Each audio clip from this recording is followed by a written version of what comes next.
और प्रधानमंत्री नरेंद्र मोदी जो कि 2 दिन की पोलैंड यात्रा पर हैं, उन्होंने क्या शांति संदेश दिया है वो आपको बताते हैं। प्रधानमंत्री नरेंद्र मोदी की ये यात्रा कल से शुरू हुई थी। यूक्रेन यात्रा से पहले पीएम मोदी का संदेश क्या रहा, इस दौरान उन्होंने भारतीय समुदाय से बात की और कहा कि भारत के लिए मानवता सबसे पहले है। कोविड का याद भी करवाया उन्होंने। भारत बुद्ध की विरासत वाली धरती है और पहले भी वो ये कह चुके हैं कि भारत युद्ध नहीं शांति की बात करता है।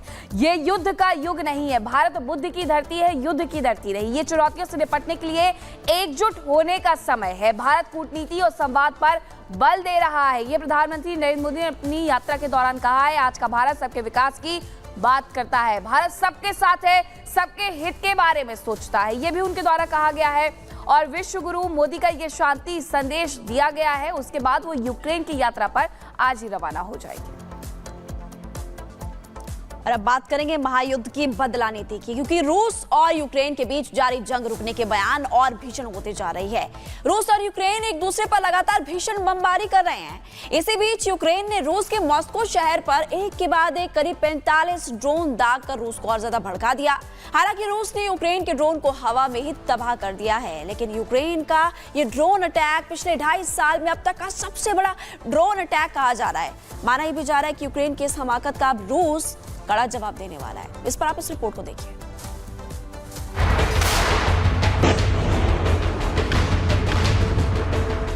रूस का गढ़ थर्राया हुआ है। ज़ेलेंस्की के शहर कांप रहे हैं। भीषण होती जंग में आसमान से मौत बरस रही है। दोनों ओर से फौज धमाकों पर धमाके कर रही है। कुर्स्क में कामयाबी से उत्साहित यूक्रेन ने रूस की राजधानी मॉस्को पर धावा बोल दिया है और ज़ेलेंस्की की सेना ने भयानक ड्रोन हमला कर दिया, जिससे पुतिन के देश में खलबली मच गई। क्योंकि 2.5 साल में यूक्रेन की ओर से किया गया ये मॉस्को पर अब तक का सबसे बड़ा ड्रोन अटैक है। मॉस्को पर यूक्रेन की ओर से ताबड़तोड़ 45 ड्रोन दागे गए। रूस में 4 घंटों तक यूक्रेनी ड्रोन से तबाही मचती रही। यूक्रेन के 11 ड्रोन को रूस ने मार गिराने का दावा किया है।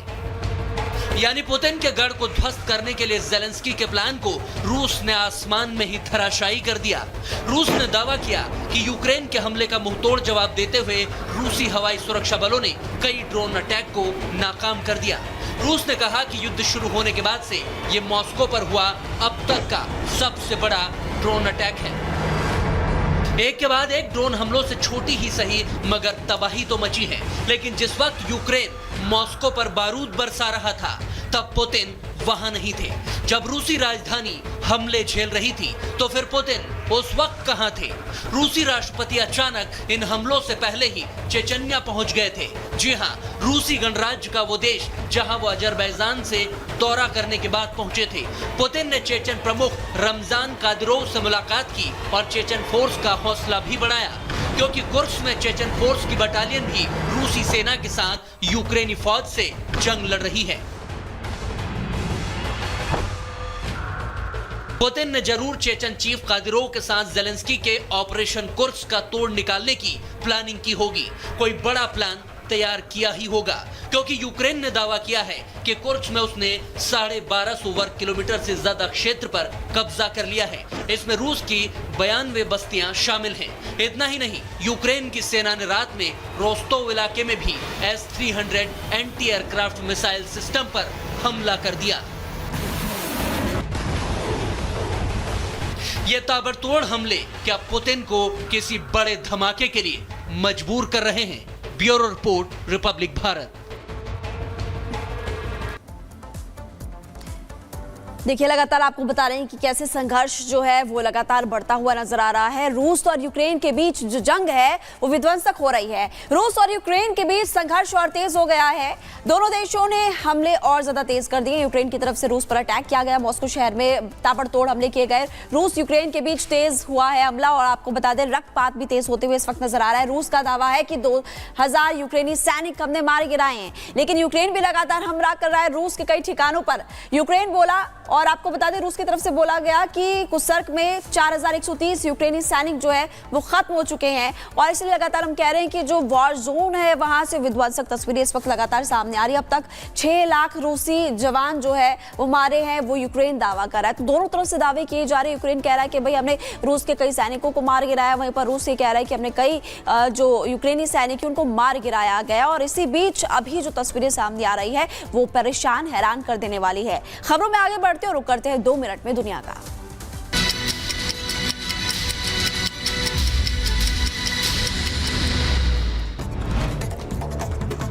पुतिन ने मॉस्को में चीनी प्रधानमंत्री ली क्यांग से की मुलाकात। पुतिन ने दोनों देशों के बीच व्यापार संबंधों की प्रशंसा की और ली से चीनी राष्ट्रपति शी जिनपिंग को शुभकामनाएं देने के लिए कहा। वहीं इजराइल के प्रधानमंत्री बेंजामिन नेतन्याहू ने उत्तरी इजराइल में एक वायुसेना बेस का दौरा किया है। इजरायली पीएम ने कहा कि इजराइल किसी भी परिदृश्य के लिए तैयार है। बचाव और हमले दोनों में इजराइल पूरी तरह से सक्षम है। खबरों में आगे बढ़ते हैं और ईरान के कट्टरपंथी संसद ने 2001 के बाद पहली बार राष्ट्रपति के मंत्रिमंडल के सभी सदस्यों को मंजूरी दी और 2 दशकों से अधिक समय में पहली बार कोई नेता अपने सभी अधिकारियों को मंत्रिमंडल से पारित करवाने में सफल रहा। वहीं बात इजराइल के हिजबुल्लाह के ठिकानों पर इजराइल की भीषण बमबारी हुई। उत्तरी इजराइल समुदाय पर रॉकेट दागने वाले हिजबुल्लाह के गुर्गुम में से सेल पर इजराइल के लड़ाकू विमानों ने हमला किया। आईडीएफ ने पुष्टि। यूक्रेनी राष्ट्रपति जेलेंस्की का बड़ा दावा। जेलेंस्की ने कहा कि कुर्स्क क्षेत्र में रूस की सेना के साथ जंग जारी है। दावा किया गया कि 6 अगस्त को यूक्रेनी सेना ने इस क्षेत्र में तेजी से प्रवेश किया, गांव पर कब्जा किया, सैकड़ों लोगों को बंदी भी बनाया।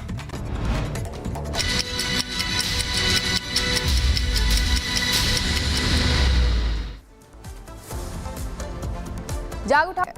बिल्कुल आप सही कह रहे हैं, लेकिन अब ऐसे में सवाल ये भी खड़ा होता है क्या अब बाकी अस्पतालों में सबक किसको लेकर लिया गया है? और ये हमने जाना रियलिटी चेक के जरिए। आपको दिखाते हैं कैसी तस्वीरें निकलकर सामने आई।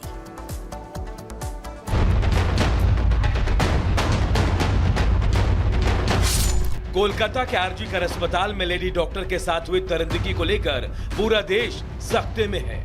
सुप्रीम कोर्ट ने भी इस घटना के बाद अस्पतालों में डॉक्टरों और मेडिकल स्टाफ की सुरक्षा के प्रति अपनी चिंता जाहिर की है और इससे जुड़े कई आदेश भी जारी किए गए हैं। लेकिन क्या कोलकाता में लेडी डॉक्टर के साथ हुई दरिंदगी की घटना से देश के अस्पतालों ने कोई सबक सीखा है? क्या अस्पतालों में डॉक्टरों और मेडिकल स्टाफ की सुरक्षा पहले से बेहतर हुई है? इसका जवाब जानने के लिए आर भारत की टीम ने देश के कई बड़े अस्पतालों में रियलिटी चेक किया। इस कड़ी में हम सबसे पहले पहुंचे दिल्ली के सफदरजंग अस्पताल में। अभी हमारी मौजूदगी सफदरजंग अस्पताल के अंदर है और हमने ये देखा कि सुप्रीम कोर्ट ने जब से कलकत्ता मामले में अस्पताल को फटकार लगाई है उसके बाद से ही कई सारे ऐसे सरकारी अस्पताल है वहाँ पे सुरक्षा के इंतज़ाम काफ़ी बढ़ा दिए गए हैं, काफ़ी पुख्ता कर दिए गए हैं। सफदरजंग की अगर बात करें यहाँ पर भी लगातार ही पीसीआर राउंड पे है और जो सफदरजंग के सिक्योरिटी गार्ड है वो काफ़ी अलर्ट पे है। सफदरजंग अस्पताल में रियलिटी चेक के दौरान हमें राहत महसूस हुई, लेकिन दिल्ली के लोकनायक अस्पताल के आसपास के इलाकों में हमने पाया कि कई ऐसे डार्क स्पॉट हैं जहां पर सिक्योरिटी के इंतजाम ना के बराबर हैं। इस दौरान हमें यह भी पता चला कि इन सुनसान रास्तों पर बाइक वाले स्टंट भी करते हैं, मतलब सुरक्षा के लिहाज से ये जगह सेफ नहीं है। अभी हमारी मौजूदगी लोकनायक अस्पताल और मौलाना आज़ाद अस्पताल के बीच में है और अभी हम उस जगह पे मौजूद हैं जहां पर कई सारे डार्क स्पॉट है। हालांकि अस्पतालों के बीच में इस तरह के डार्क स्पॉट नहीं होने चाहिए, लेकिन आपको बता दें कि ये डार्क स्पॉट होने के बावजूद भी यहाँ पे कोई भी सिक्योरिटी गार्ड नहीं खड़ा है और अगर कोई व्यक्ति यहाँ से जाता आता है तो उसके साथ अनहोनी हो सकती है। और आप देख सकते हैं कि जो मंचले हैं वो बाइक से यहाँ पे फराटादार स्पीड में यहाँ से गुजर रहे हैं, उनको किसी की नहीं पड़ी। अगर कोई यहाँ व्यक्ति टहलता हुआ या फिर ये अस्पताल का स्टाफ हो या फिर कोई मरीज़ हो यहाँ से टहलता हुआ जा रहा हो, उसके साथ कोई दुर्घटना हो जाए, उसकी नहीं पड़ी। यहाँ पे मंचले आते हैं, वो यहाँ पर गाड़ियों से स्टंट करते हैं और वो निकल जाते हैं, क्योंकि ये रास्ता काफ़ी सीधा होता है और सन्नाटा होता है और यहाँ पे किसी तरह की सिक्योरिटी के इंतज़ाम नहीं होते, उसका ये फ़ायदा उठाते हैं। हमने देश के सबसे बड़े अस्पताल एम्स में भी डॉक्टरों की सुरक्षा का जायजा लिया। हमने पाया कि दूसरे अस्पतालों की तुलना में एम्स में सुरक्षा व्यवस्था बेहतर है। वहाँ रात के वक्त भी ड्यूटी करते डॉक्टर खुद को सुरक्षित महसूस करते हैं। बात करें बीते दिनों की, तो बीते दिनों कोलकाता के आरजीएल कॉलेज में कुछ भीड़ काफ़ी ज़्यादा उग्र हो गई थी। पुलिस की बैरिकेडिंग को खदेड़ते हुए वो हॉस्पिटल के अंदर दाखिल होते हैं। मेडिकल इक्विपमेंट्स के साथ तोड़फोड़ की जाती है, मेडिकल स्टाफ के साथ बदतमीजी की जाती है, जिसके बाद सुप्रीम कोर्ट ने भी फीमेल डॉक्टर की सिक्योरिटी को लेकर संज्ञान लिया था, चिंता जाहिर की थी। तो उसको लेकर हम अलग अलग हॉस्पिटल में जा रहे हैं, डॉक्टरों से बातचीत कर रहे हैं। हालांकि एम्स हॉस्पिटल के डॉक्टर्स ने ऑन कैमरा जानकारी नहीं दी, लेकिन ऑफ कैमरा यही जानकारी दी कि यहाँ की जो सिक्योरिटी है काफ़ी ज़्यादा अच्छी है, जिससे जो फीमेल डॉक्टर्स यहाँ पे काम करते हैं वो अपने आप